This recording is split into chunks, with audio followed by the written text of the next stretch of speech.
بسم الله الرحمن الرحيم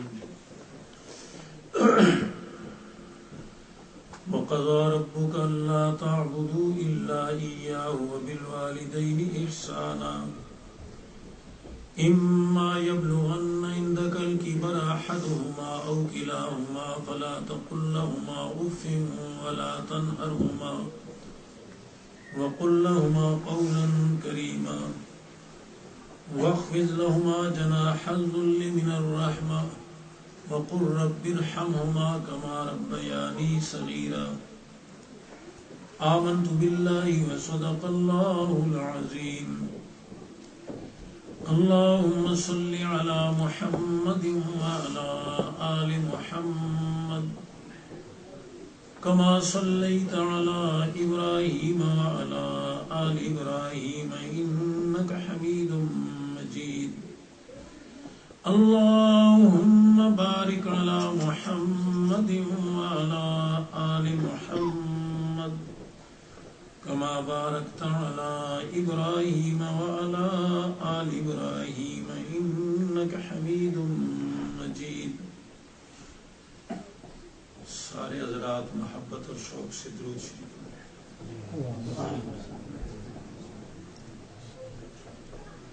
میزبان محترم فاضل نوجوان حضرت مولانا نصیب الرحمان صاحب دامت برکاتہ، گرامی قدر سامعین، میرے انتہائی واجب الاحترام بزرگوں، عزیز دوستوں، اور اگر گھروں میں سن رہی ہیں تو میری بہنوں اور بیٹیوں، میں ہمیشہ یہ بات عرض کیا کرتا ہوں کہ دینی مجالس میں جہاں اللہ اور اس کے رسول صلی اللہ علیہ وسلم کی بات ہو رہی ہو، اتنی طلب اور عظمت کے ساتھ بیٹھیں کہ اللہ رب العزت کو ہمارا بیٹھنا پسند آ جائے. میں پاکستان میں بھی روزانہ میرے سفر ہوتے ہیں پورے ملک میں یہی عرض کرتا ہوں کہ ٹیک لگا کر اگر کوئی بیمار نہ ہو، دور بے توجہی کے ساتھ، میں نے کہا اس انداز میں میچ دیکھے جاتے ہیں، دین کی بات نہیں سنی جاتی. دین کی بات اتنی عظمت سے سنیں کہ اللہ رب العزت کو پسند آ جائے. اور میں کہا کرتا ہوں اگر دنیا کے کسی وڈیرے کو، بادشاہ کو، کسی کی کوئی ادا پسند آ جائے تو اپنے خزانے کا منہ اس کے لیے کھول دیتا ہے. علماء نے لکھا ہے مامون الرشید اپنے ملک کے دورے پہ نکلے، دیکھا ایک بوڑھا آدمی کھجور کا درخت لگا رہا ہے. مامون کہنے لگے بڑے میاں ٹانگیں قبر میں لٹک رہی ہیں اور اس عمر میں کھجور کا درخت لگا رہے ہو، یہ تو بڑی دیر کے بعد پھل دیتا. بوڑھے نے کہا بادشاہ سلامت، اگر ہر آدمی یہی سوچے جو آپ سوچ رہے ہیں تو پھر تو دنیا میں کھجور دکھنے کو بھی نہ ملے. دنیا کا نظام ایسے ہی چلتا ہے، کوئی لگاتا ہے، کوئی کھاتا ہے، کوئی جمع کرتا ہے، کوئی خرچ کرتا ہے، باپ جمع کرتا ہے، بیٹا خرچ کرتا ہے، دادا جمع کرتا ہے، پوتا اڑاتا ہے. دنیا کا نظام ایسے ہی چلتا ہے. اگر ہر آدمی یہی سوچے جو آپ سوچ رہے ہیں تو پھر تو دنیا میں کھجور دکھنے کو بھی نہ ملے. مامون کو بوڑھے کی بات پسند آئی اور کہا نا آپ کی بات بالکل ٹھیک ہے. اور مامون نے اپنے درباریوں سے کہہ رکھا تھا کہ جس کی بات پر میں ہاں کہہ دیا کروں میرے خزانے سے اس کو 1000 دینار دے دیا کروں. چنانچہ بوڑھے کو دے دیے گئے. پھر جب مامون چلنے لگا تو بوڑھے نے کہا بادشاہ سلامت میری ایک اور بات سنی. کہا کیا بات ہے؟ کہا لوگوں کا درخت تو بڑی دیر کے بعد پھل دیتا ہے، میرے درخت نے تو ابھی پھل دے دیا. مامون نے کہا نا آپ کی بات بالکل ٹھیک ہے. اور جب دوسری دفعہ ہاں کہہ دی تو 1000 دینار اور دے دیے. پھر جب مامون چلنے لگا، اب تو بوڑھے کو مزہ ہی آ گیا تھا. پھر جب مامون چلنے لگا تو بوڑھے نے کہا بادشاہ سلامت میری ایک اور بات سنی. کہا کیا؟ کہا لوگوں کا درخت تو سال میں 1 دفعہ پھل دیتا ہے، میرے درخت نے تو 2 دفعہ پھل دے دیا. مامون نے کہا نام آپ کی بات بالکل ٹھیک ہے. اور جب تیسری دفعہ ہاں کہہ دی تو 1000 دینار اور دے دیے. پھر جب مامون چلنے لگا تو بوڑھے نے کہا بادشاہ سلامت میری ایک اور بات سنی. تو وزیر نے کہا بادشاہ سلامت اس کی کوئی بات نہ سنے، یہ بوڑھا بڑا ہوشیار ہے، خزانہ یہ خالی ہو جائے گا، اب چلنے والی بات کریں. تو مامون کو بوڑھے کی بات پسند آئی، اپنے خزانے کا منہ کھول دیا. تو اللہ رب العزت جس کے خزانوں کے بارے میں امام الانبیاء صلی اللہ علیہ وسلم نے فرمایا لو ان اولکم وآخرکم وانسکم وجنکم لو جمعوا فی صعید واحد، تمہارے اولین اور آخرین انسان اور جنات سارے کے سارے ایک میدان میں جمع ہو جائیں ایک ہی وقت میں، اپنی اپنی زبانوں اور اپنی اپنی بولیوں میں اپنی ضروریات نہیں اپنی خواہشات کو مانگنا شروع کر دیں، اللہ رب العزت سب کی خواہشات کو پورا کرنے کے بعد فرمایا میرے آقا صلی اللہ علیہ وسلم نے اس کے خزانے میں اتنی کمی بھی نہیں آئے گی جتنا سوئی کے ناکے کو سمندر سے ڈبو کر نکال لیا جائے، سمندر میں ایک قطرے کی کمی آئے گی، میرے رب کے خزانے میں اتنی کمی بھی نہیں ہے۔ اس لیے اللہ رب العزت کو ہمیشہ اپنی طلب دکھائیں، دینی مجالس میں اتنی توجہ اور عظمت کے ساتھ بیٹھیں، ہم سننے کا حق ادا کر دیں گے، اللہ عمل کی بھی توفیق نصیب فرمائے۔ قرآن مجید کی جو آیات میں نے آپ کے سامنے پڑھی ہے، اللہ رب العزت نے اس میں اپنا حق بھی بیان فرمایا اور والدین کا حق بھی بیان فرمایا۔ یہ بات ذہن میں رہے کہ دین اسلام ایک مکمل ضابطہ حیات ہے، اس میں نماز بھی ہے، روزہ بھی ہے، حج بھی ہے، زکوٰۃ بھی ہے، والدین کے حقوق بھی ہیں، اولاد کے حقوق بھی ہیں، زوجین اور میاں بیوی کے حقوق بھی ہیں، چھوٹوں کے، بڑوں کے، امیر کے، غریب کے، بیمار کے، تندرست کے، پڑوسی کے۔ دین اسلام مکمل ضابطہ حیات ہے اور پیدائش سے لے کر موت تک اپنے ماننے والوں کی یوں رہنمائی کرتا ہے جیسے چھوٹے بچے کی انگلی پکڑ کے رہنمائی کی جاتی ہے۔ یہ اپنے ماننے والوں کو کسی موقع پر بھی بے یار و مددگار نہیں چھوڑتا۔ خوشی کے لمحات کیسے گزارنے ہیں، غم کی گھڑیاں کیسے گزارنی ہیں، فقر آئے تو کیسے گزارنا ہے، تمنگری اور مالداری آئے تو کیسے گزارنے ہیں، ایک ایک موقع پر دین اسلام اپنے ماننے والوں کو کسی موقع پر بھی بے یار و مددگار اور بغیر رہنمائی کے نہیں چھوڑتا، بشرط کہ کوئی رہنمائی چاہے۔ ہاں اگر کوئی رہنمائی چاہے ہی نہ، اگر پیاسا سمندر کے کنارے پیاس سے مر جائے، اس میں سمندر کا قصور تو نہیں ہے نا، اسی کا قصور ہے جو اس نے سمندر کے پانی سے فائدہ نہ اٹھایا۔ تو دین اسلام پیدائش سے لے کر موت تک بچہ دنیا میں قدم رکھتا ہے اس وقت سے لے کر اور قبر میں جانے تک زندگی کے تمام مواقع پر، ہر موڑ پر اور ہر حال میں مکمل رہنمائی کرتا ہے۔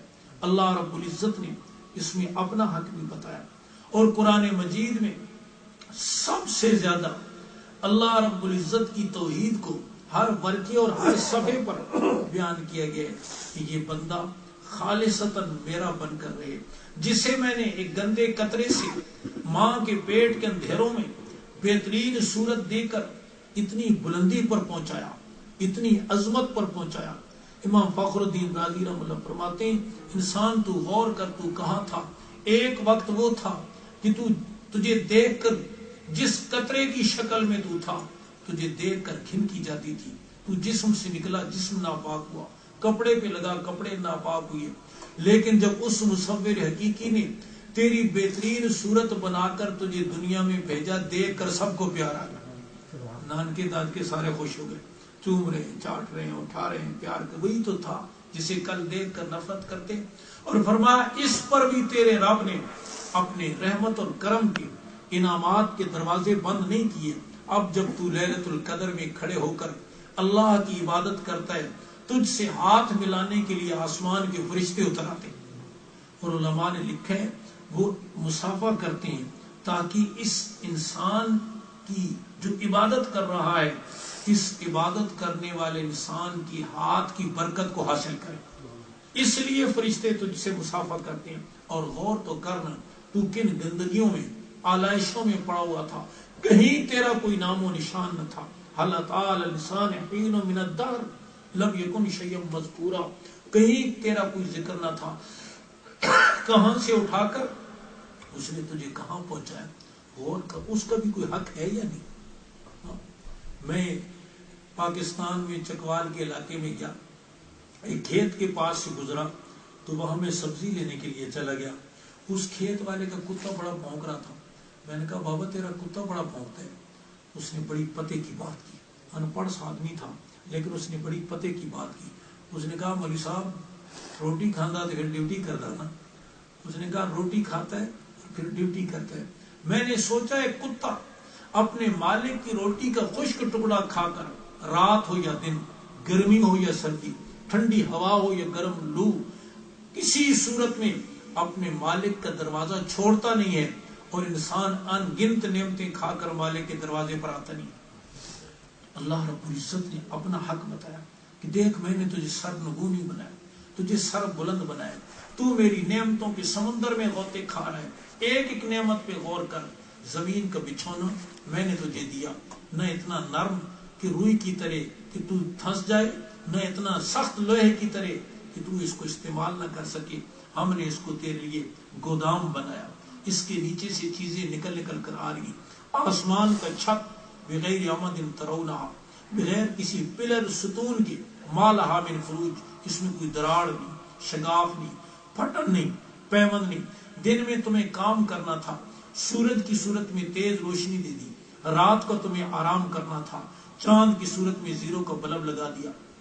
آپ سوچیں، غور کریں، اس کی نعمتوں کے سمندر میں تم غوطے کھا رہے ہو. پھر اس جسم کے اندر غور کرو، ایک ایک نعمت. آنکھ کی روشنی کتنی بڑی نعمت ہے. اگر یہ آنکھ کا نور نہ ہوتا، آسمان کی بلندیاں نہ دیکھ سکتے، چاند کی چاندنی نہ دیکھ سکتے، سورج کی کرنیں نہ دیکھ سکتے، ستاروں کی چمک نہ دیکھ سکتے، سبز زار اور لالا زار زمین میں پھیلے ہوئے نہ دیکھ سکتے، والدین کے چہرے کو نہ دیکھ سکتے، اولاد کے معصوم چہرے کو نہ دیکھ سکتے، بیت اللہ کو نہ دیکھ سکتے، گنبد خضرا کو نہ دیکھ سکتے، قرآن مجید کو نہ دیکھ سکتے، ساری دنیا تمہارے لیے اندھیر ہو جاتی. اللہ رب العزت نے کیسی عجیب نعمت تمہیں دی. یہ کان کے ایریل، اللہ رب العزت نے تمہیں سننے کی صلاحیت عطا فرمائی، دل کی دھڑکنیں، ہاتھ اور پاؤں کی نعمتیں. اللہ رب العزت کی یہ ان گنت نعمتیں ہیں، اور یہ ان گنت نعمتیں دے کر اللہ رب العزت نے اپنے حق کی طرف متوجہ فرمایا. یا ایھا الانسان ما غرک بربک الکریم الذی خلقک فسواک فعدلک فی ای صورت ما شاء رکبک. انسان اتنے کریم رب کو تو کیسے بھول گیا، جس نے تجھے بنایا، جس نے تجھے سنوارا، جس نے تیرے اعضاء کو برابر کیا. دنیا میں تجھے کوئی ایک چائے کی پیالی پلا دے تو اس کو جھک جھک کر سلام کرتا ہے، سر درد کی گولی کھلا دے اس کو تو جھک جھک کر سلام کرتا ہے، تجھے کوئی ملازمت اور جاب دے دے اس کو تو جھک جھک کر سلام کرتا ہے. غور تو کرنا، جس نے تجھے کہاں سے اٹھا کر اور کہاں پہنچایا. اور پھر دروازے بند. باپ بھی بیٹے کو ایک دفعہ کچھ دے دے، دوسری دفعہ دے دے، تیسری دفعہ دے دے، کہتے ہیں بس کرنا یار، اب اپنے پاؤں پر کھڑے ہونا، میں نے کوئی ٹھیکہ اٹھایا ہوا ہے، بس اب مجھ سے کچھ نہیں مانگنا، جو میں نے دینا تھا دے دیا. باپ بھی کہہ دیتا ہے، ماں بھی ایک سٹیج پر آ کر کہہ دیتی ہے. لیکن اللہ رب العزت فرماتے ہیں میرے بندے تو مانگتے مانگتے تھک جائے گا، میں دیتے دیتے نہیں تھکوں گا. تو مانگتے مانگتے تھک جائے گا، میں دیتے دیتے. دنیا میں جس سے تعلق خراب کرنا ہو نا، اس سے مانگنا شروع کر دو، خاص اگر بھائی کیوں نہ ہو، چچا ماموں کیوں نہ ہو. ہاں آپ کو دیکھ کر راستہ بھی بدل دے گا، ٹیلی فون بھی نمبر دے کر اٹینڈ نہیں کرے گا، ادھر کام ہی کوئی نہیں ہو سوائے مانگنے. لیکن اللہ رب العزت فرماتے ہیں دنیا والوں سے تعلق توڑنا ہو تو مانگنا شروع کر دو، مجھ سے تعلق جوڑنا ہو تو مانگنا شروع کر دو. دنیا والوں کے دروازے پر آ کر بیٹھ جاؤ گے، ذلت کی نظر سے دیکھے جاؤ گے. میرے دروازے پر آ کر بیٹھ جاؤ، روزانہ بیٹھ جاؤ، اعتکاف کر کے آ کے بیٹھ جاؤ، عزت کی نظر سے دیکھے جاؤ گے. جتنا آتے چلے جاؤ گے عزتیں بڑھتی چلی جائیں گی، بلندیاں اور عروج بڑھتا چلا جائے گا.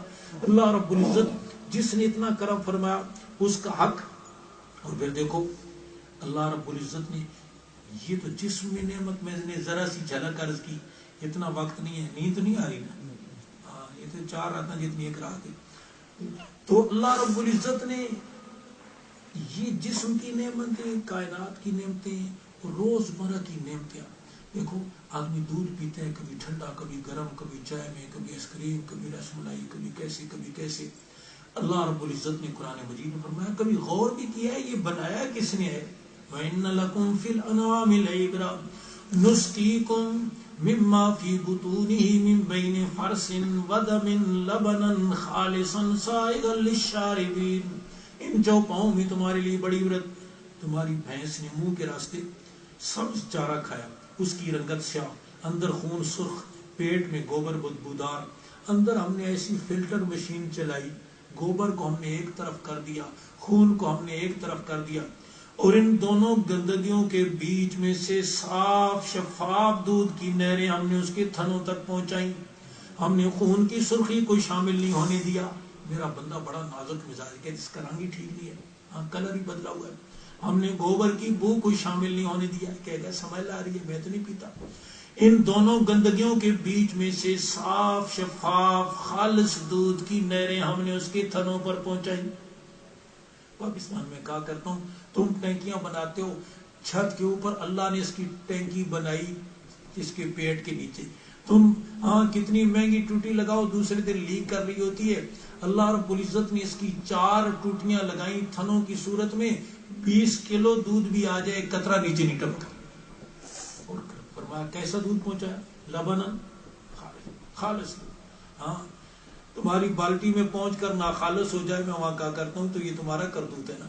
اور وہاں تو ایک بھینس سے پتہ نہیں کتنی قسم کو دودھ دے رہی ہے، 50 روپے کلو والا، 60 والا، 40 والا، 70 والا. ہمارے مولوی صاحب کہنے لگے کہ میں نے دودھ والے سے کہا یار بڑا دل کرتا ہے ایک دن خالص دودھ لاؤ بچوں کو پلائیں. کہتے ہیں چھوڑو مولوی صاحب پیٹ خراب ہو جائے، نہیں ہضم کر سکتے. میں نے کہا یہ لاؤ یار. میں نے اصرار کیا، بولے واقعی نا بچوں کے پیٹ خراب ہو گئے. میں نے کہا خالص دودھ بھی ہضم نہیں ہوتا، خالص دین بھی ہضم نہیں ہوتا.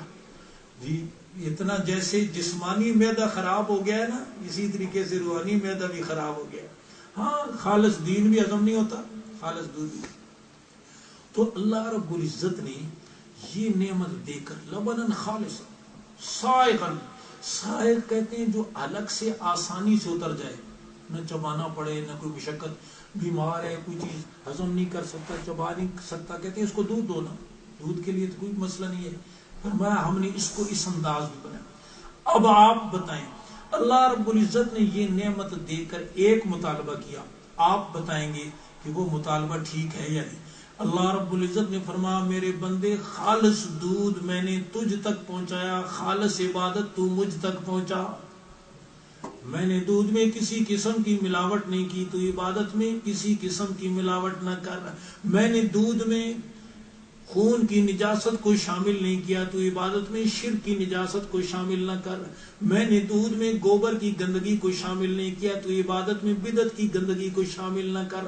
خالص دودھ میں نے تجھ تک پہنچایا، خالص عبادت تو مجھ تک پہنچا. اس کا حق ہے یا نہیں؟ ہونا چاہیے یا نہیں ہونا چاہیے؟ تو اللہ رب العزت نے اپنا حق بتایا کہ میری ذات میں صفات میں کسی کو شریک نہ کرو. میں نے تمہیں اکیلے بنایا، اس میں کوئی شریک نہیں. آسمان کی بلندیاں میں نے خود بنائی، زمین کی وسعتیں میں نے خود بنائی. دن کے اجالے رات کے اندھیرے کس نے بنائے؟ فرمایا قل ارائیتم ان جعل اللہ علیکم النہار سرمدا الی یوم القیامہ من الہ غیر اللہ یاتیکم بلیل تسکنون فیہ. اگر وہ دن کو قیامت تک کے لیے لمبا کر دے، ساری دنیا کی طاقتیں مل کر سورج کو غروب نہیں کر سکتی. اور اگر وہ رات کو قیامت تک کے لیے لمبا کر دے، ساری دنیا کی طاقتیں مل کر سورج کی کرن کو نہیں لا سکتی.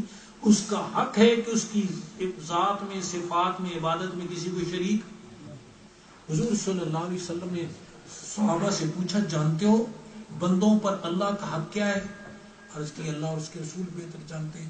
آپ نے فرمایا بندوں پر اللہ کا حق یہ ہے کہ اللہ کی ذات میں صفات میں کسی کو شریک نہ کرے، اور پھر اللہ پر بندوں کا حق یہ ہے کہ اللہ ان بندوں کو عذاب نہ دے. تو اللہ نے اپنا حق بتایا اور پھر مخلوق کے حقوق بتائے، اس لیے کہ دین اسلام ایک مکمل ضابطہ حیات، مکمل نظام زندگی ہے. تجارت بھی ہے، معاملات بھی ہیں، ہاں اس کے اندر ازدواجی زندگی بھی ہے، حقوق ہے.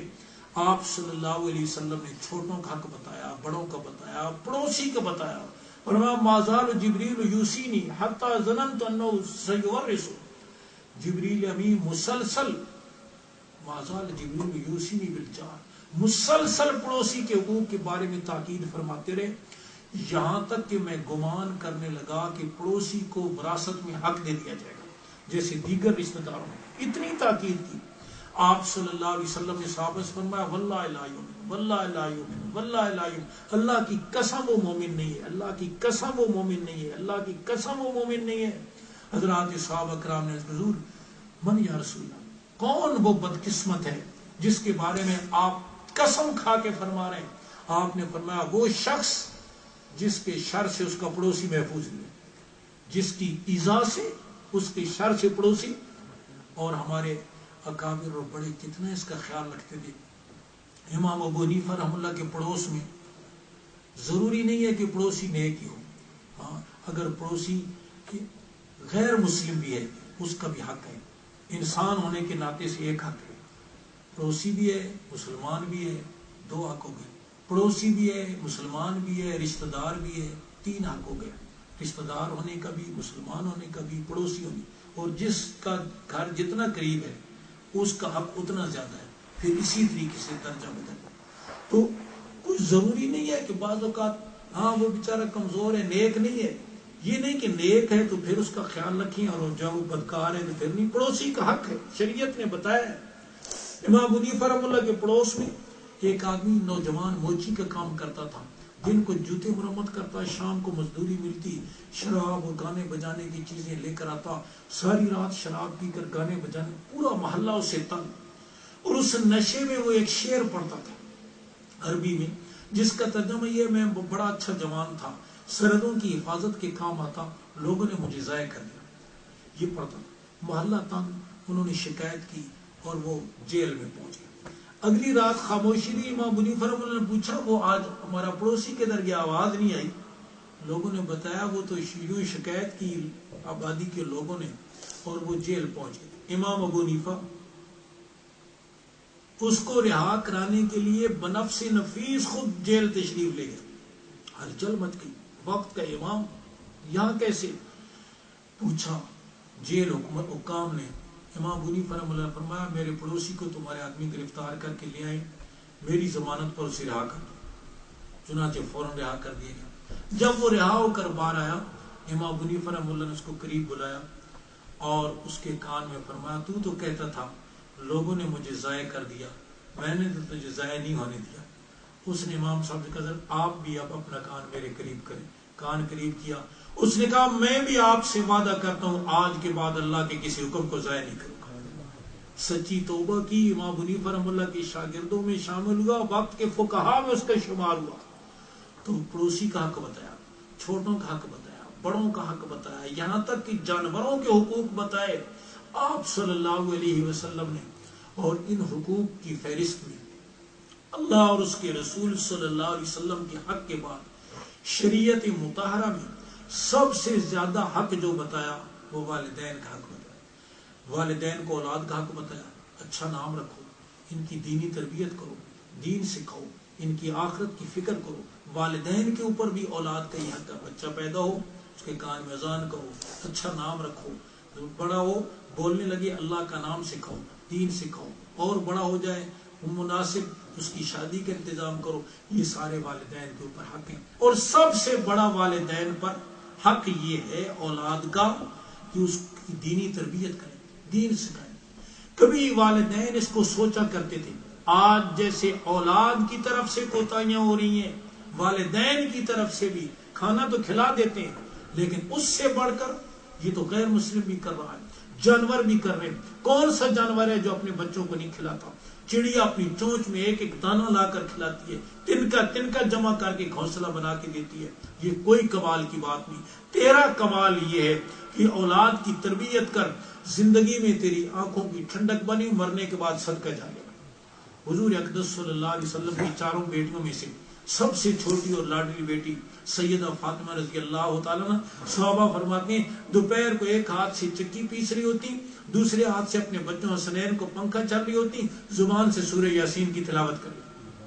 کبھی مائیں اس کا فکر کرتی تھی ہماری اولاد کو اللہ سے مانگنا آ جائے، اللہ سے تعلق اس کا جڑ جائے، سچائی، دیانت، عبادت، جرت، شجاعت، یہ ساری چیزیں ماں کی گود میں سکھائی جاتی تھی، بچپن میں سکھائی جاتی تھی۔ ایک بزرگ گزرے خواجہ بختیار کاکی رحمہ اللہ، کاکی ہندی زبان میں روٹی کو کہتے ہیں، یہ ان کا لقب کیسے پڑ گیا؟ یہ بچپن میں یتیم ہو گئے، ماں نے داخل کرایا مدرسے میں، پڑھ کے آتے. اس ماں کا جذبہ یہ تھا اس میرے بیٹے کو رب سے مانگنا آ جائے, اس کی دعا میں تاثیر پیدا ہو جائے, اس کے عمل میں قوت پیدا ہو جائے. ماں نے تدبیر کی, کھانا پکا کے الماری میں رکھ دیتی. بیٹا آتا, ماں کہتی بیٹا کھانا تو اللہ ہی دیتے ہیں, وضو کرو, نماز پڑھو, دعا مانگو, اللہ کھانا دے دیں گے. بیٹا وضو کرتا, نماز پڑھتا, دعا مانگتا, ماں کہتی تلاش کرو, اللہ نے بھیج دیا ہوگا, الماری میں رکھ دیا ہوتا تھا. بیٹا تلاش کرتا, مل جاتا. یہ روز بیٹے کا معمول بن گیا. آتا, وضو کرتا, نماز پڑھتا, دعا مانگتا, تلاش کرتا, مل جاتا. ایک دن ماں کسی تقریب میں چلی گئی, کھانا پکا کے نہ رکھ سکی, دیر ہو گئی, بچے کے آنے کا وقت ہو گیا. ماں لرزتی کانپتی ہانپتی ہوئی, یا اللہ آج میری لاج رکھ لے, کہیں میری محنت رائے گاہ نہ ہو جائے. آ کے دیکھا بیٹا سویا ہوا. اٹھایا, بیٹا میں تو کہیں چلی گئی تھی, آپ نے کھانا بھی نہیں کھایا ہوگا. کہا نہیں اماں کھا لیا. کہا کیسے کھا لیا؟ کہا جیسے روز کھاتا تھا. آیا, وضو کیا, نماز پڑھی, دعا مانگی, یا اللہ کھانا تو مجھے آپ ہی دیتے ہیں, اور آج تو میری ماں بھی گھر پہ نہیں ہے, مجھے کھانا کھلا دے. اور کہا اماں جس مزے کا کھانا آج کھایا زندگی میں ایسا نہیں کھایا. ماں کو یقین ہو گیا کہ میرے بیٹے کو رب سے مانگنا آ گیا. کبھی مائیں اس انداز میں سوچا کرتی تھی. اور اولاد میں جتنا دین آتا ہے وہ ماں کی وجہ سے آتا ہے. ہاں, ماں میں جتنا دین ہوگا اولاد میں اتنا دین ہوگا. تاریخ اسلام پہ نظر ڈالیں, جتنی بڑی بڑی شخصیات ہیں, امام بخاری رحمہ اللہ کو دیکھیں, امام ابو حنیفہ کو دیکھیں, امام غزالی کو دیکھیں, شیخ عبد القادر جیلانی رحمہ اللہ کو دیکھیں. ہر بڑی شخصیت کے پیچھے عظیم ماں ہے. عرض کرتا چلا جاؤں, یہ امام غزالی نام سنا ہے نا سب نے, یہ دو بھائی تھے. یہ جو امام غزالی مشہور ہیں, ان کا نام تھا محمد غزالی. ان کے دوسرے بھائی تھے, ان کا نام تھا احمد غزالی. یہ امام غزالی جو تھے, محمد غزالی, یہ مسجد میں نماز پڑھاتے تھے. ان کے بھائی احمد غزالی ان کے پیچھے نماز نہیں پڑھتے تھے. انہوں نے آ کر ماں سے شکایت کی, امی ساری دنیا میرے پیچھے نماز پڑھتی ہے, بھائی نہیں پڑھتا. ماں نے بلایا, احمد غزالی کو ڈانٹا, بھائی کے پیچھے نماز پڑھو کرو. اس نے ٹھیک ہے. اگلے دن پڑھی, ایک رکعت پڑھی, دوسری رکعت میں چھوڑ کے آگے. امام غزالی نے آ کر پھر شکایت کی, امی سے تو نہیں پڑھتے تو اچھا تھا. ایک رکعت پڑھی, دوسری رکعت میں آگے. پھر ماں نے بلایا احمد غزالی کو, کیوں ایسے کیا؟ کہا امی بھائی سے پوچھو, امام اگر دریا کے ایک کنارے پر ہو اور مقتدی دوسرے کنارے پر ہو, نماز ہو جائے گی؟ امام غزالی فرمانے لگے نہیں. کہنے لگے پھر بھائی سے پوچھی نماز میں کہاں تھے, پہلی رکعت تو ٹھیک پڑھائی, دوسری رکعت میں کہاں تھے؟ امام غزالی, اب دیکھو بیٹے کتنی عظیم ہے اور ماں کتنی عظیم ہے. امام غزالی کہنے لگے قرآن مجید کی ایک آیت میرے ذہن میں آ گئی تھی, میں اس میں سوچتا رہا, غور کرتا رہا, اس سے فقہی مسائل کا استنباط کرتا رہا, میری توجہ ادھر ہو گئی تھی. کہنے لگے میں اس لیے چھوڑ کر چلا آیا تھا. اب ماں نے کہ کیا عجیب جو ہے, فرمانے لگے نماز میں ایک مسائل کو سوچتا رہا اور دوسرا اس کے دل کو دیکھتا رہا. اللہ کی طرف تو توجہ دونوں کی نہیں تھی, میرے کام کی تو تم دونوں نہیں نکلے. آپ اندازہ کریں کتنی عظیم ماں. تو میں نے عرض کیا یہ حقوق بتائے, والدین کو یہ حق بتایا, والدین کو یہ بتایا تمہارے اوپر اولاد کا حق ہے, ان کو دین سکھاؤ, تربیت کرو ان کی, ان کو جہنم سے بچانے کی فکر کرو. ماں دنیا میں اگر بیٹے کے گھر میں ہاں کوئی گرمی سردی کا مسئلہ ہو, روشنی کا مسئلہ ہو, بے چین رہتی ہے, بیچارے کیسے گزارا کر لیں گے, بجلی بھی نہیں ہے, گیس نہیں ہے, فلاں نہیں ہے. آخرت کی فکر کریں. تو والدین کو یہ حق بتایا. اور اولاد کو تو میں نے عرض کیا کہ شریعت میں سب سے زیادہ حق جو بتایا گیا اللہ اور اس کے رسول صلی اللہ علیہ وسلم کے بعد, وہ والدین کا حق بتایا. اللہ نے اپنے حق کے ساتھ ذکر کی, انشکر لی ولوالدیک, میرا شکر ادا کرو اور والدین. ادھر گناہوں میں بھی اپنی حق تلفی کے ساتھ والدین کی حق تلفی کو ذکر کیا. حضور اقدس صلی اللہ علیہ وسلم تشریف فرمائے, حضرات صحابہ کرام سے آپ نے فرمایا اولا ادلکم علی اکبر الکبائر, میں تمہیں بڑے بڑے گناہ نہ بتاؤں؟ صحابہ نے عرض کی حضور ضرور بتائیں تاکہ ہم ان سے بچیں. آپ صلی اللہ علیہ وسلم نے فرمایا الاشراک باللہ, دھرتی کا سب سے بڑا گناہ اللہ کے حق کو تلف کرنا ہے, شرک کرنا. وعقوق الوالدین, اور والدین کی نافرمانی. گناہ میں بھی ساتھ ذکر, حقوق میں. اور یہاں اس آیت میں کیا فرمایا, وَقَضَىٰ رَبُّكَ أَلَّا تَعْبُدُوا إِلَّا إِيَّاهُ وَبِالْوَالِدَيْنِ إِحْسَانًا, تیرے رب نے یہ فیصلہ کر دیا صرف میری ہی عبادت کرو اور والدین کے ساتھ حسن سلوک کرو.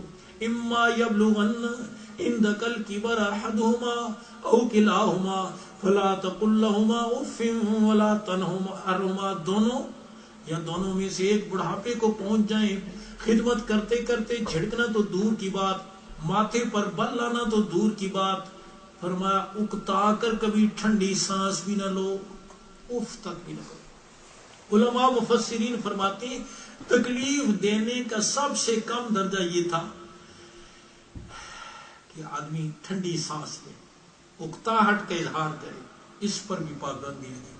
تو اسی پر بس نہیں، ڈانٹا بھی نہیں، چھڑکا بھی نہیں، ماتھے پر بل بھی نہیں لائے، ٹھنڈی سانس بھی نہیں لی، خدمت میں کمی بھی نہیں کی، دل میں سوچ رہا ہے بیٹا بزرگوں کی بیماری تو لمبی ہوگی، یہ آزمائش ہی بن گئی، نہ کم تے جا سکتے ہیں، نہ دکان کھول سکتے ہیں، پتہ نہیں کتنا عرصہ چلے گا، کسی سے کہا نہیں، دل میں سوچ رہے ہیں۔ رب ذوالجلال نے فرمایا دل میں بھی یہ خیال نہ آنے پائے کہ ربکم عالم بما فی نفوسکم، تمہارا رب دلوں کے خیالات کو بھی جانتا ہے۔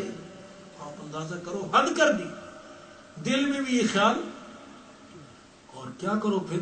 فرمایا واخفض لهما جناح الذل من الرحمہ وقل رب ارحمہما کما ربیانی صغیرا، جیسے پرندہ شکاری کا تیر کھا کر اپنے دونوں پروں کو جھکا لیتا ہے، وہ تو مجبور ہو کر جھکاتا ہے، تم محبت اور اطاعت کے جذبے سے اپنے پروں کو ان کے سامنے جھکا دیا کرو۔ وَقُلْ رَبِّ ارْحَمْهُمَا كَمَا رَبَّيَانِي صَغِيرًا، اور دعا کیا کرو اے اللہ جیسے میری بچپن کی ناتوانیوں میں اور میری بچپن کی کم عقلی میں انہوں نے مجھ پہ رحم کھایا، آج بڑھاپے کے ذوق اور کمزوری میں تو ان پر رحم فرما۔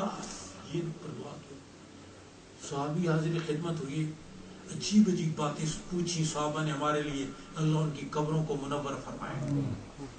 صحابی عرض کریں حضور جتنا عرصہ والدین نے میری خدمت کی ہے نا، اتنا عرصہ میں بھی ان کی خدمت کر چکا ہوں، مثلا 15 سال 16 سال انہوں نے میری خدمت کی ہے، اتنا عرصہ میں بھی کر چکا ہوں، اب تو برابر ہو گیا نا معاملہ۔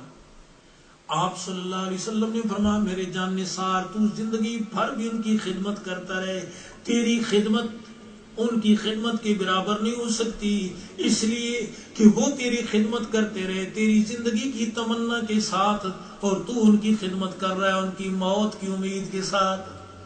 وہ تیری خدمت کرتے رہے، دم کراتے رہے، تعویذ لیتے رہے، منتیں مانتے رہے بیٹے کو اللہ لمبی زندگی دے، اور تو خدمت کر رہا ہے۔ ہاں کہتا ہے بزرگ یہ سیزن مشکل ہی کٹن گے، ہاں ڈاکٹروں نے کہہ دیا بس 6 مہینے مشکل سے نکالیں تو نکالیں، اس سے زیادہ نہیں۔ پھر میں نے بھی چھٹی لے لی ہے، میں نے کہا چلو انہیں کہنا ہمیشہ رہنا، ہاں جی چلو چھٹی لے لی، تھوڑے دن خدمت کر لی۔ تو دونوں خدمتیں کیسے برابر ہو سکتی ہیں؟ وہ سوچ بھی نہیں سکتے جو تو سوچ رہا ہے، وہ تیری خدمت کرتے رہے تیری زندگی کی تمنا کے ساتھ، تو ان کی خدمت کر رہا ہے ان کی موت کی امید کے ساتھ، دونوں بھلا کیسے برابر ہو سکتی ہیں؟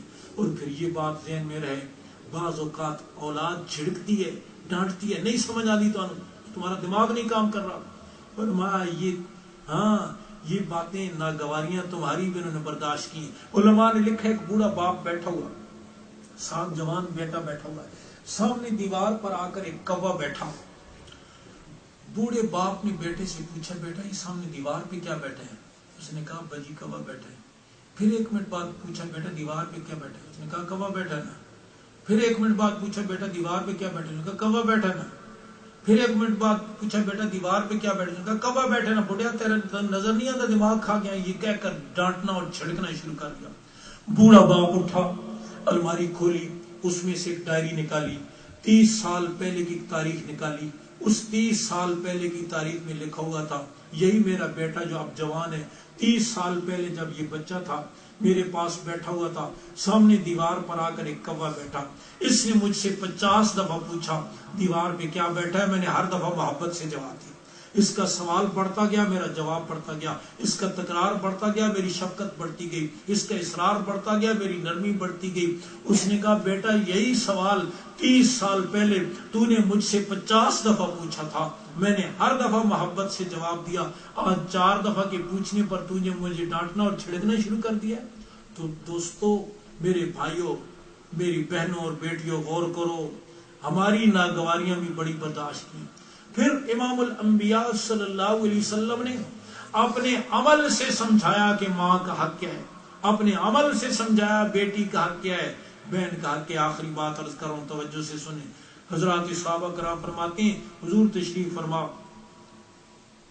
نبوت کا سراج منیر، اپنے جان نثاروں کے چھرمٹ، سامنے سے ایک بوڑھی خاتون نظر آئی، جو ہی آپ صلی اللہ علیہ وسلم کی رحمت والی نگاہیں اس خاتون پر پڑی، آپ ان کے استقبال کے لیے اتنی تیزی سے تشریف لے گئے کہ چادر مبارک پاؤں میں الجھ گئی، پھر اپنی عظمت والی چادر قرآن یا ایھا المزمل کہہ کر، یا ایھا المدثر کہہ کر جس چادر کی عظمت کو بیان کرتا ہے میرے آقا نے، وہ چادر اس خاتون کے قدموں کے نیچے بچھا دی، اس چادر پر چل کر آئے۔ صحابہ فرماتے ہیں ہم حیران، اتنے مقدر والی یہ بوڑھی کون ہے؟ وہ بیٹھی، کچھ گفتگو کی، پھر اس کے بعد واپس چلی گئیں۔ صحابہ فرماتے ہیں ہم حیران تھے کہ یہ کون خاتون جس کے قدموں کے نیچے نبوت نے اپنی چادر بچھا دی، چلی گئیں۔ ہم نے پوچھا حضور یہ خاتون کون تھی جن کا آپ نے اتنا اعزاز اور استقبال فرمایا؟ رحمت دو عالم صلی اللہ علیہ وسلم نے فرمایا او میرے جان نثارو، یہ میری والدہ حلیمہ تھی جنہوں نے بچپن میں مجھے دودھ پلایا تھا، آج وہ تشریف لائیں، ان کے اعزاز کے لیے اس وقت اور تو کچھ نہ تھا، جی یہ چاہ کہ اپنی عظمت والی چادر ان کے قدموں کے نیچے بچھا دوں۔ بیٹو غور کرو، بیٹیوں غور کرو، اگر دودھ پلانے والی ماں کا یہ ادب ہے تو پھر جنم دینے والی ماں کا کتنا ادب ہوگا۔ آپ صلی اللہ علیہ وسلم نے اپنے عمل سے سمجھایا، ہاں ماں کا حق کیا ہے، عمل سے سمجھایا بہن کا حق کیا ہے، بیٹی کا حق کیا ہے۔ آپ صلی اللہ علیہ وسلم نے فرمایا تشریف لے جاتے ہیں سفر میں، سب سے آخر میں حضرت فاطمہ سے ملاقات، واپس تشریف لاتے ہیں سب سے پہلے مسجد سے ہو کر حضرت فاطمہ کے گھر وہ تشریف لاتے ہیں، آپ کھڑے ہو جاتے ہیں محبت اور احترام میں، تاکہ قیامت تک کے لیے بیٹی کے سر فخر سے بلند ہو جائے کہ میرے نبی نے مجھے کتنی عزت دی۔ بہن ہے تو رحمت دو عالم صلی اللہ علیہ وسلم نے فرمایا جو بہن متعلقہ ہو کر بیوہ ہو کر بھائی کے دروازے پر آ جائے اور بھائی اس پر شفقت کرے، میرے آقا نے فرمایا وہ بھائی اور میں جنت میں یوں ہوں گے جیسے شہادت کی انگلی اور درمیان کی انگلی، ہاں اس طریقے سے فرمایا درمیان کی انگلی بڑی ہے، مرتبہ اور درجہ تو میرا بڑا ہوگا لیکن قرب اسے اتنا نصیب ہوگا جیسے دو انگلی، جنت بھی ملے، حضور کا قرب بھی ملے، جنت بھی ملے، آپ کی رفاقت بھی ملے، جنت بھی ملے، آپ کی زیارت بھی ملے، اس سے بڑھ کر سعادت اور کیا ہو سکتی ہے۔ پھر اپنے عمل سے سمجھایا، ایک غزوے کا اختتام ہوا، اس میں 6000 قیدی بنے، آپ نے ان قیدیوں کو خیموں میں رکھا، صبح صبح خیموں کے باہر خاتون آئی، پہلے والے صحابہ سے کہنے لگی میں حضور کی بہن ہوں، آپ سے ملنا چاہتی ہوں۔ آپ نے صحابہ نے جا کر عرض کی، آپ نے فرمایا میری تو دنیا میں کوئی بہن نہیں ہے، یہ بہن کہاں سے آ گئی؟ صحابہ نے آ کر عرض کی خاتون تو کون ہے؟ حضور کی تو کوئی بہن نہیں ہے۔ اس نے کہا میں آپ کی بہن ہوں، مجھے جانے دو، اگر آپ کی بہن نہ ہوئی میں واپس آ جاؤں گا۔ اجازت ہوئی، اندر تشریف لائیں، بیٹھ گئی۔ آپ نے فرمایا خاتون تو کون ہے؟ میری تو دنیا میں کوئی بہن نہیں۔ وہ خاتون عرض کرنی حضور میں آپ کی بہن ہوں، میں حلیمہ سعدیہ کی بیٹی شیمہ ہوں، جو بچپن میں آپ کو ہاتھوں پہ اٹھا کر لوری دیا کرتی تھی اور دعا کرتی تھی اللہ میرے اس بھائی کو عزت دے دے، اس کو عروج دے دے، اس کو غلبہ دے دے۔ آج اللہ نے میری دعا قبول کی، آپ غالب ہو گئے، دشمن مغلوب ہو گئے، اور میں آپ کے دروازے پر ایک سوال کرنے کے لیے آئی ہوں، اور وہ یہ کہ ان 6000 قیدیوں میں میرا شوہر بھی ہے، اس کی رہائی کا سوال کرنے کے لیے آئی ہوں۔ آپ صلی اللہ علیہ وسلم نے قیامت تک کے لیے بہن کی عظمت سمجھانی تھی۔ آپ صلی اللہ علیہ وسلم نے فرمایا شیمہ کوئی بہن اپنے بھائی کے دروازے سے خالی واپس نہیں جایا کرتی، اور تو بھی میرے دروازے سے خالی واپس نہیں جائے گی۔ میں صرف تیرے شوہر کو نہیں بلکہ تیری وجہ سے 6000 سارے قیدیوں کو رہا کرتا ہوں، تاکہ قیامت تک کے لیے بہن کی عظمت سمجھ میں آ جائے۔ تو میرے بھائی اور بہنوں، یہ دین اسلام حقوق کا دین ہے، اور اللہ کا حق بھی مخلوق کا حق بھی ہم پورا کریں گے تو پھر نجات ہوگی۔ حضور صلی اللہ علیہ وسلم نے صحابہ سے پوچھا بتاؤ مفلس اور غریب کون ہے؟ عرض کی من لا لہ درہم ولا دینار، حضور جس کے پاس سونا چاندی درہم دینار نہ ہو وہ غریب ہے؟ آپ نے فرمایا نہیں، میری امت کا غریب وہ ہے کل قیامت کے دن اتنی نیکیاں لے کر آئے، وہ نیکیاں پہاڑ پر رکھی جائیں تو پہاڑ ان کے وزن سے دب جائے، لیکن ساتھ کسی کو گالی دی ہو، کسی کو ستایا ہو، کسی کو حق مارا ہو، کسی کا خون بہایا ہو، کسی کو بہتان لگایا ہو، وہ سارے حق لینے والے آ جائیں اور اس کی نیکیاں ان پر تقسیم کر دی جائیں، وہاں تو تبادلہ نیکیوں کا ہوگا، پھر بھی حق باقی رہ جائیں تو پھر ان کے گناہ اس کے سر ڈال دیے جائیں، اپنی ساری نیکیاں دوسروں کو دے کر اور ان کے گناہ اپنے سر لے کر جہنم میں چلا جائے، یہ میری امت کا غریب ہے۔ اس لیے اعمال کی حفاظت اور نیکی کی حفاظت جب ہوگی جب ہم ان حقوق کی ادائیگی کا بھی پورا خیال رکھیں گے، حقوق کا بھی خیال رکھیں گے۔ ہاں ورنہ ایک طرف آدمی طاقت کی دوا لے لے، ٹانک لے لے، دوسری طرف زہر کی چٹکی لے لے تو بات تو نہ بنی نا۔ اس لیے کہ قرآن میں کیا فرما، من جاء بالحسنۃ فلہ عشر امثالها، جو نیکی میرے پاس لے کر آئے گا، یہ نہیں فرما جو نیکی کرے گا، نیکی لے کر آئے گا، نیکی کرنے کے بعد اس کو محفوظ بھی رکھے گا، ہم اس کو 10 گنا اور کبھی اس سے بھی زیادہ اجر و ثواب عطا فرمائیں گے۔ اللہ تعالیٰ عمل کی توفیق۔ الحمدللہ رب العالمین والعاقبۃ للمتقین والصلاۃ والسلام علی رسولہ محمد وآلہ وآل بیتہ وصحبہ اجمعین۔ یا اللہ یا رحمان یا رحیم یا کریم، ہم سب کو مل بیٹھنا اپنی بارگاہ میں قبول فرما، ہمارے صغیر کبیرہ گناہوں کو معاف فرما، دلوں کے زنگ، دلوں کی سیاہی، دلوں کے اندھیرے دور فرما۔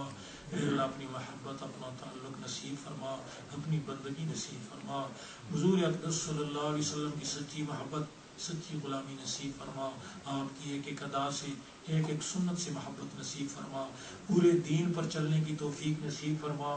اے اللہ اپنے حقوق بھی ادا کرنے کی توفیق نصیب فرما، اپنی مخلوق کے خصوصیت سے اے اللہ والدین کو اولاد کے سلسلے کی ذمہ داریاں پوری کرنے کی توفیق نصیب فرما، والدین کو اولاد کے حقوق ادا کرنے کی توفیق نصیب فرما، ہمارے گھروں کو نیک اعمال سے آباد فرما، نماز سے، تلاوت سے، ذکر سے، توبہ استغفار سے ہمارے گھروں کو آباد فرما، دین پر استقامت نصیب فرما، جو بیمار ہیں صحت کاملہ عاجلہ نصیب فرما، پریشان حال ان کی پریشانیاں دور فرما، مقروض ہیں قرضوں کی ادائیگی کی صورتیں مقدر فرما، حلال کے روزگار نصیب فرما، ہماری اولادوں کا ہماری آنکھوں کی ٹھنڈک بنا، صدقہ جاریہ بنا، ہمارے بزرگ عزیز دنیا سے چلے گئے سب کی کامل مغفرت فرما، اور ہمیں اپنے اپنے وقت پر ایمان پر خاتمہ نصیب فرما، کلمے پر موت نصیب فرما۔ اے اللہ پاکیزہ ماحول ہمیں نصیب فرما، اور گندے اور غلیظ ماحول سے اے اللہ ہمیں بچنے اور اپنی اولادوں کو بچانے کی توفیق نصیب فرما۔ صلی اللہ تعالی علی رسول خیر خلقی محمد وآلہ وآل بیتہ وصحبہ اجمعین، آمین۔